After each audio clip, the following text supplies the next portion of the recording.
Bonjour, bonjour Martine Boigeau. Bonjour, bonjour Bernard Rousse.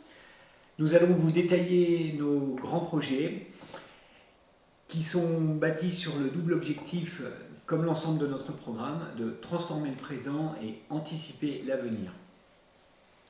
Une de nos 3 priorités concerne l'école Marie Curie. Nous voulons achever la rénovation dans sa totalité et non pas petit morceau par petit morceau, et ce dans un court délai. Bien sûr, il y aura des contraintes, mais nous voulons une école fonctionnelle, adaptée aux pratiques pédagogiques modernes, en suivant évidemment les avis des enseignants. Nos structures sportives couvertes sont saturées.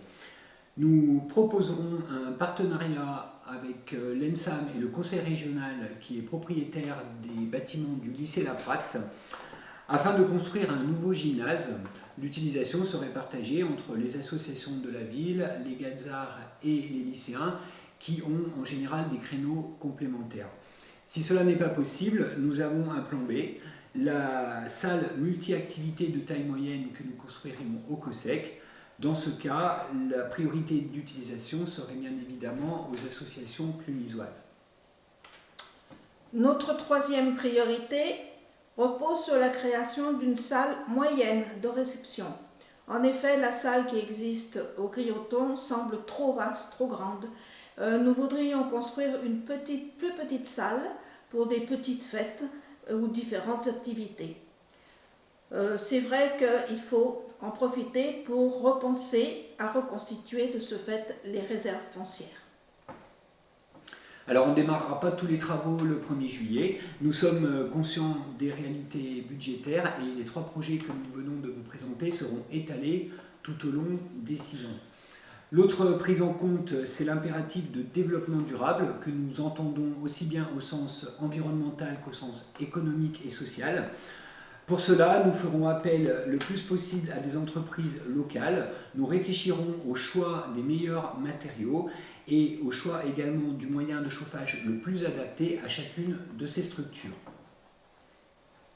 Pour rebondir sur cette idée, nous avons le projet de remplacer toutes les chaufferies existantes des bâtiments communaux par des équipements à énergie renouvelable, ce qui permettra de réaliser de substantielles économies et de respecter notre environnement. Au long de la campagne du premier tour, la question nous a été posée de l'avenir de l'Hôtel-Dieu.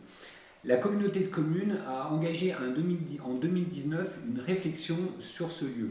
Dès qu'un projet concret aboutira, nous verrons comment la ville peut l'intégrer, comment la ville peut y prendre part. L'éventuelle localisation de la nouvelle gendarmerie ne nous semble pas judicieux. C'est en effet en plein milieu d'un lotissement et cela représente peu d'espace. Si on peut, nous arrêterons ce projet pour garder la gendarmerie à son emplacement actuel, avec des rénovations évidemment, mais nous ne sommes pas maîtres de la décision. C'est une gendarmerie nationale. Enfin, il nous faut parler un peu des haras qui ont été acquis récemment par la ville. Nous avons le projet d'y transférer la mairie, plus exactement de transférer la mairie dans un des bâtiments du haras. L'actuel hôtel de ville est un espace peu fonctionnel et difficilement accessible. Cela ne peut pas se faire du jour au lendemain, d'une part parce que c'est un projet ambitieux, mais surtout parce qu'actuellement les haras sont occupés par le groupement d'intérêt public Équivalé. Notre objectif est donc de lever petit à petit les obstacles pour qu'à la fin du mandat, ce projet soit effectivement réalisable. Le palais Jacques d'Amboise, qui est un magnifique bâtiment, retrouvera donc sa dimension patrimoniale et ce sera un nouvel espace touristique au cœur même du parc abbatial. Ces projets n'attendent plus qu'une chose, c'est votre approbation. Vous les ferez exister le 28 juin en choisissant la voie de l'intérêt collectif, en choisissant la voie du bon sens.